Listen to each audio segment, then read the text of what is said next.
যশোরের শার্শায় প্রবাসীর স্ত্রীকে ধর্ষণের অভিযোগে লক্ষণপুর গ্রামের মৃত সলেমানের ছেলে আলামিন নামের এক যুবককে আটক করেছে পুলিশ।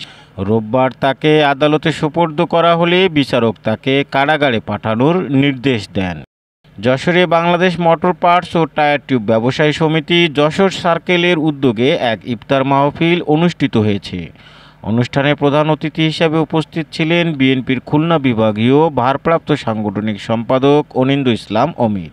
যশোর নগর বিএনপির ৫ ও ৬ নং ওয়ার্ড শাখা আয়োজিত জরুরি মতবিনিময় সভায় প্রধান অতিথির বক্তব্যে বিএনপির সাংগঠনিক সম্পাদক অনিন্দু ইসলাম অমিত বলেন, বাংলাদেশ তার নিজস্ব শক্তিতে এগিয়ে যাক, তা কিছু বিদেশি শক্তি চায় না। বিএনপিকে রাষ্ট্রীয় ক্ষমতার বাইরে রাখতে নতুন রাজনৈতিক দল গঠনের মাধ্যমে নতুন সরকার ব্যবস্থা তৈরির ষড়যন্ত্র চলছে। শবে কদর, ঈদুল ফিতর এবং সাপ্তাহিক ছুটি মিলিয়ে টানা ৮ দিন বাংলাদেশের সবচেয়ে বড় স্থলবন্দর বেনাপোল দিয়ে আমদানি রপ্তানি বন্ধ থাকবে। তবে জাতীয় রাজস্ব বোর্ডের নির্দেশনায় ঈদের দিন বাদে আমদানি রপ্তানি কার্যক্রম সীমিত আকারে চলবে। যশোরে মসজিদ ভিত্তিক শিশু ও গণশিক্ষা কার্যক্রমের শিক্ষকদের রাজস্বকরণ ও আউটসোর্সিং বাতিল সহ ৫ দফা দাবিতে মানববন্ধন অনুষ্ঠিত হয়েছে।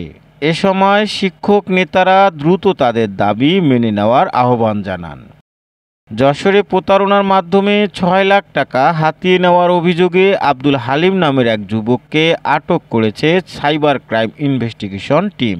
পানশাহী জর্দার ডিলারশিপ দেওয়ার প্রলোভন দেখিয়ে ওই যুবক টাকা হাতিয়ে নেয়। বাংলাদেশ সাংবাদিক কল্যাণ ট্রাস্টের ব্যবস্থাপনা পরিচালক মোহাম্মদ আবদুল্লাহ বলেছেন, গণমাধ্যম সংস্কার কমিশনের সুপারিশ বাস্তবায়ন সহজ হবে না। রোববার যশোর সার্কিট হাউস মিলনায়তনে অসুস্থ ও অসচ্ছল সাংবাদিকদের কল্যাণ অনুদান এবং সাংবাদিক সন্তানদের বৃত্তির চেক বিতরণ অনুষ্ঠানে তিনি একথা বলেন। দেশ বিদেশের খবর সবার আগে জানতে ভিজিট করুন রাতদেরনিউজ.net।